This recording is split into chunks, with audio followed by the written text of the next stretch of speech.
If you thought being trapped in a subway passageway was rough, imagine being stuck in the actual train itself. Today we're going to look at Platform 8, the follow-up game to The Exit 8, where you're moving through train carriages in order to escape. But you also need to be wary of the different anomalies on the train. Initially when I saw the game, I had thought it would be similar to Shinkansen Zero, a Chiller's Art game where you had to spot anomalies on the train, and either move forwards or backwards depending on if you'd seen one, which, funny enough, was inspired by The Exit 8. But this game treats it a little differently. Like The Exit 8, Platform 8 doesn't really have much of a story to it. You're stuck in a train carriage alongside that guy from The Exit 8, and in order to escape you must proceed through seemingly identical carriages while identifying anomalies.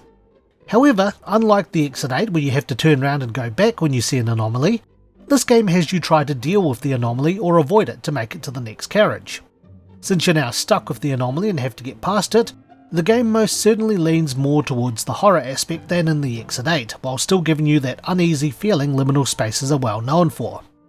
The reason why the change in gameplay, developer Kotake Create explains in an interview with Automaton, which had been translated to, "I decided from the start that I wanted the sequel to be set inside a train. At first I was thinking about taking Platform 8 in the same direction, while considering what points from The Exit 8 to change. However, the demo version I made with the idea of The Exit 8 inside a train turned out to be uninteresting."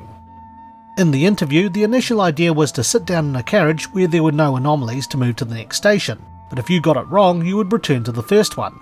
But the idea of sitting down all the time felt jarring, and with so many similar Exit 8 inspired titles out there, they decided to change up the gameplay, which is how we got this game. But is it any good? Find out in The Good. The gameplay is a little refreshing, with you having to identify the anomaly and figuring out what to do with it in order to progress.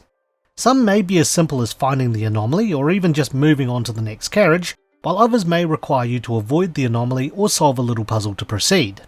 The game has over 30 anomalies to find, and after completing the game you can continue playing to find any anomalies that you have missed. This is something I highly recommend doing, as you will unlock the true ending of the game once you have seen all the anomalies.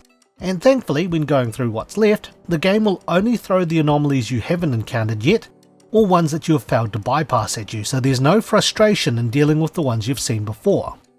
Anomalies can be simple things such as part of the carriage being slightly different, to more malicious ones which will reset your progress if you get caught by them. After completing the game and seeing all the anomalies, you can reset your save data if you want to experience it all over again, or do a fresh run, as the anomalies you'll encounter are all randomised. I do appreciate the more horror-orientated approach, as that really builds on and, dare I say, enhances the atmosphere in a way that the train is more unsettling than the passageway. While you can run away from the anomaly in The Exit 8, you don't have that luxury in a train carriage with a hostile anomaly, and you have a smaller, confined space which really adds to the tension.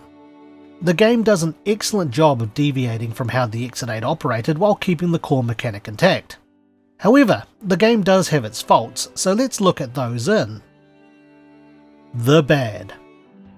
If you thought The Exit 8 was short, this game is even shorter. I don't know if it came down to luck or not, but I had this game 100% completed in about 40 minutes tops. The game for the most part is significantly easier than The Exit 8, but it's not made initially clear that you need to deal with the anomalies instead of going back, as that was my first reaction when I had seen one. Once I had it figured out, the game loses a good chunk of its horror factor, as the electric signs on the side of the carriage will tell you what you need to do to get past some of the more hostile anomalies. Some of the easier ones, there will be a sign on the door telling you to find the anomaly to proceed, and as I mentioned earlier, some you can just harmlessly move on to the next carriage without incident, as they only serve to make you feel uncomfortable. Like The Exit 8, the game suffers from its lack of replayability, as once you've seen the true ending of the game, you'll at this point know how to get past all of the anomalies and know when one's appeared. Other than that, there isn't much else to complain about, so let's wrap things up with The Opinion. Keeping things short and sweet again, Kotake Create have done a pretty good job with Platform 8. The game distinguishes itself as a different game from The Exit 8 instead of being more of the same, which, to be fair, I wouldn't have minded either. The gameplay loop was interesting, and the game nails the atmosphere a little better while leaning more towards horror. However, the game does share the same flaws as the Exit 8, which is its replay value, as once you complete the game and see all the anomalies, which you can do in under an hour, there's not a lot more you can really do with it, especially with the electric signs on the side of the carriage telling you how to bypass the more hostile anomalies. The game is pretty cheap, so I think the playtime was adequate, all things considered. If you did like the anomaly spotting games the Exit 8 recently popularised, particularly Shinkansen Zero by Chiller's Art, then I think you'll get some joy out of this game.